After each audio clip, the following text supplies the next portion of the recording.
नमस्कार दोस्तों, मैं अमित कुमार आप सभी को रेलवे हब में स्वागत करता हूं।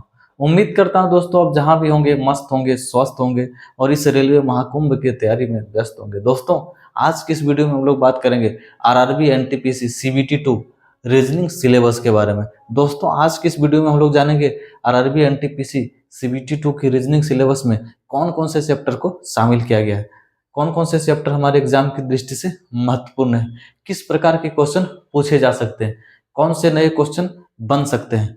इन सारी बातों का चर्चा आज के इस वीडियो में करेंगे। दोस्तों पिछले वीडियो में हम लोगों ने दोस्तों आरआरबी एनटीपीसी सीबीटी 1 की रीजनिंग सिलेबस के बारे में विस्तार पूर्वक चर्चा की थी। यदि आपने उस वीडियो को नहीं देखा तो हमारे प्लेलिस्ट में जाइए और आप उसे भी देखिए, वो भी आपके लिए काफी महत्वपूर्ण होगा, जिससे कि आप आरआरबी एनटीपीसी सीबीटी 1 में कौन कौन से चैप्टर को रीजनिंग में शामिल किया गया उसके बारे में विस्तार पूर्वक जान पाएंगे। आज की इस वीडियो में हम लोग बात करेंगे सीबीटी 2 रीजनिंग की सिलेबस के बारे में। दोस्तों आइए देखते हैं। पहला चैप्टर जो आपको शामिल किया गया सीबीटी 2 में वो कौन सा चैप्टर है दोस्तों? तो वो है क्लासिफिकेशन। कौन सा दोस्तों? क्लासिफिकेशन, वर्गीकरण। वर्गीकरण में किस किस प्रकार के क्वेश्चन पूछे जा सकते हैं दोस्तों? तो सबसे अच्छा बात यह है दोस्तों कि एनटीपीसी के द्वारा यह भी क्लियर कर दिया गया है कि आपको क्लासिफिकेशन में किस किस टाइप के क्वेश्चन पूछे जा सकते हैं, इसका भी विस्तार पूर्वक चर्चा की गई है। इसीलिए दोस्तों किसी भी एग्जाम को यदि आप देते हैं, सबसे पहले उसके परफेक्ट सिलेबस को जानना जरूरी है। उसके अनुसार ही आप अपना प्लानिंग या रणनीति तैयार कीजिए। यदि आप उसके हिसाब से तैयारी करेंगे तो कभी भी आपसे कोई क्वेश्चन छूटने की संभावना नहीं रहेगी, क्योंकि आप जो है तैयारी वो अपने सिलेबस के अकॉर्डिंग करेंगे, ना कि आप कुछ भी उठा के पढ़ लें। तो आइए दोस्तों देखते हैं क्लासिफिकेशन में जो रेलवे एनटीपीसी के द्वारा ये विस्तृत किया गया वो क्लासिफिकेशन में किस प्रकार का। तो एक तो पूछा गया, बोला गया कि भाई हम नंबर टाइप का क्वेश्चन जो है वो आपको क्लासिफिकेशन में पूछ लेंगे। नेक्स्ट पूछा गया letter and meaningful word type का जो क्वेश्चन है उससे हम जो है सवाल आपसे पूछ सकते हैं। और दूसरा तीसरा किस अनुसार दोस्तों? तो जीके बेस्ड क्वेश्चन भी आपको क्लासिफिकेशन में पूछ सकता है। क्लासिफिकेशन में आपको क्या करना है दोस्तों? 4 ऑप्शन दिए जाते हैं, उसमें से आप एक ऑप्शन जो वो डिफरेंट रहता है, भिन्न रहता है, उसमें से आपको उसको क्या करना पड़ता है? छांटना पड़ता है। क्या करना पड़ता है? छांटना पड़ता है। तो आपको क्लासिफिकेशन में क्या करना दोस्तों? उसको जीके जो है जीके बेस्ड का भी क्वेश्चन पूछा जाएगा, तो उसमें भी आपको आंसर करना है। नेक्स्ट आपको जो चैप्टर जो शामिल किया गया दोस्तों वो कौन सा है? एनालॉगी है। कौन सा? एनालॉगी। तो नेक्स्ट चैप्टर जो आपको शामिल किया गया एनटीपीसी के सिलेबस में बच्चों वो है एनालॉगी। इसमें किस किस प्रकार के क्वेश्चन पूछे जाएंगे? तो सबसे पहले बोला गया इसमें भी जो हो नंबर टाइप का क्वेश्चन पूछा जाएगा। दूसरा जीके बेस्ड क्वेश्चन। तीसरा आपका meaningful and later based question पूछा जाएगा। इसमें भी आपको जो हो सेम जैसे कि क्लासिफिकेशन में जिस टाइप का क्वेश्चन पूछा जाएगा बच्चों, सेम उसी तरह का आपको एनालॉगी चैप्टर में भी पूछा जाएगा। इसमें भी आपको नंबर टाइप का क्वेश्चन पूछा जाएगा, जनरल नॉलेज टाइप का क्वेश्चन पूछा जाएगा, मीनिंग एंड लेटरफुल बेस्ड क्वेश्चन पूछा जाएगा बच्चों। नेक्स्ट दोस्तों आपका जो चैप्टर शामिल किया गया वो कौन सा है दोस्तों? वो है आपका सीरीज। कौन सा है? सीरीज। सीरीज दोस्तों एग्जाम की दृष्टि से काफी महत्वपूर्ण होता है। सीरीज वाला चैप्टर पर थोड़ा सा हमें ज्यादा प्रैक्टिस की जरूरत होती है, क्योंकि यही हम लोग को फंसने की थोड़ी सी ज्यादा संभावना रहती है। तो सीरीज में किस किस प्रकार के क्वेश्चन पूछे जा सकते हैं दोस्तों बच्चों?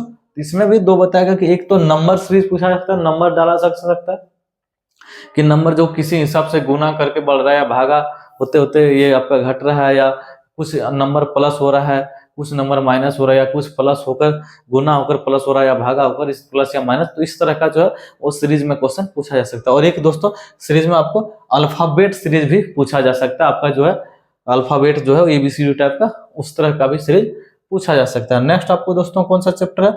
वो है कोडिंग डिकोडिंग। कोडिंग डिकोडिंग दोस्तों ये अच्छा चैप्टर है, एग्जाम की दृष्टि से काफी महत्वपूर्ण है कोडिंग डिकोडिंग। इसमें भी आपको क्लियर किया गया कि किस किस टाइप का क्वेश्चन पूछा जा सकता है। तो इसमें बताया गया रेलवे के द्वारा कि एक तो कोडिंग डिकोडिंग, दूसरा ऑपरेशन ऑन प्लेस वैल्यू। कैसे? प्लेस वैल्यू टाइप का क्वेश्चन जो है वो आपको पूछा जाएगा। नेक्स्ट आपका लेटर शिफ्टिंग, लेटर को जो वो आगे पीछे वो करके लिख सकता है, उस तरह का क्वेश्चन पूछा। नेक्स्ट आपका coding letter by word. Letter जो है उसको कुछ लेटर जो रहेगा उसको क्या किया जाएगा? वो वर्ड से कोडिंग किया जाएगा। नेक्स्ट आपको एनालॉगी ऑन फिक्स्ड लैंग्वेज। क्या है दोस्तों? Fictitious language. और नेक्स्ट आपको किस टाइप का क्वेश्चन पूछा जा सकता है, एनालॉगी ऑन फिक्टिशियस लैंग्वेज के आधार पर क्वेश्चन पूछा जा सकता है। तो ये सारा टाइप था दोस्तों, कैसे कोडिंग डिकोडिंग।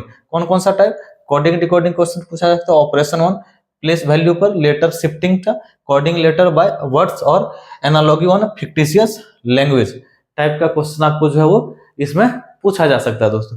नेक्स्ट चैप्टर कौन सा शामिल किया गया बच्चों, ब्लड रिलेशन, खूनी रिश्ता।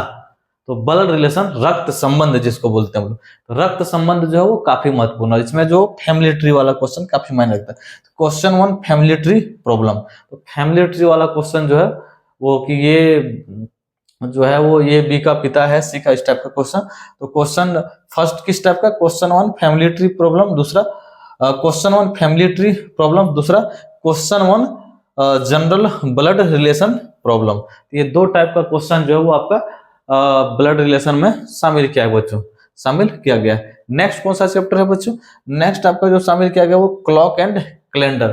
क्लॉक एंड कैलेंडर वाला चैप्टर है वो आपको थोड़ा सा प्रैक्टिस की ज्यादा जरूरत होती है दोस्तों, क्योंकि इसमें कंसेप्ट क्लियर के साथ साथ हमें कई सारी चीजों को याद भी करनी पड़ती है। इसलिए ये चैप्टर जो हम लोग पढ़ तो लेते हैं, लेकिन सबसे ज्यादा भूलने का संभावना भी इसी दोनों चैप्टर का रहता है। इसलिए आप लोग जो है जब भी एग्जाम देने जाएं उससे पहले ये दोनों चैप्टर को एक बार जरूर रिवीजन करेंगे, नहीं तो पाएंगे कि आपको बनाना तो क्वेश्चन आता है लेकिन इसका फार्मूला ही भूल गए, कभी किसी नंबर का कोड ही भूल गए।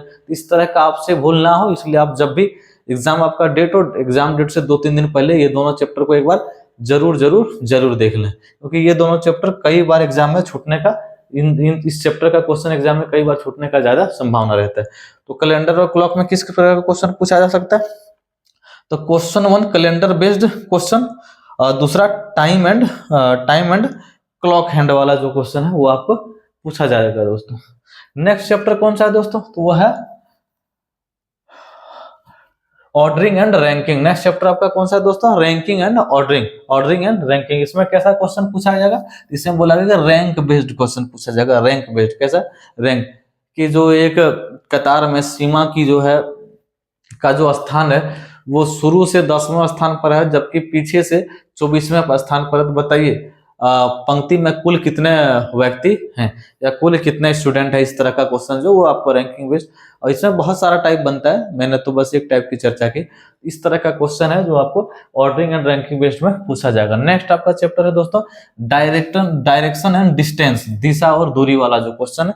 तो दिशा वाला भी क्वेश्चन है कि राम जो अपने घर से निकलता है और 10 मीटर दूरी तय करने के बाद अपने दाईं ओर मुड़ जाता है, और दाईं ओर मुड़ने के बाद वह 20 मीटर की दूरी तय करता है, उसके बाद वह वहीं रुक जाता है। तो बताइए राम अपने घर से किस दिशा की ओर खड़ा है, या राम जहां खड़ा है और उसके घर के बीच की दूरी कितनी है, न्यूनतम दूरी कितनी है। तो इस तरह का क्वेश्चन भी दोस्तों आपको एग्जाम में पूछा जाता है इसी आपका जो डायरेक्शन एंड डिस्टेंस के तहत। और कई सारी इसमें टाइपें हैं, जब आप चैप्टर को पढ़ेंगे तो फिर अच्छे से समझेंगे। तो ये चैप्टर है, इसमें क्या लिखा गया दोस्तों, तो इसमें बोला गया सिंपल प्रॉब्लम ऑन डायरेक्शन और फार्मूला बेस्ड डिस्टेंस। तो फार्मूला बेस्ड भी क्वेश्चन आपको इसमें पूछा जा सकता है। इसमें हाइट एंड डिस्टेंस वाला जो है आपका समकोण त्रिभुज वाला जो फार्मूला है वो इसमें यूज होता है दोस्तों, राइट एंगल ट्रायंगल वाला।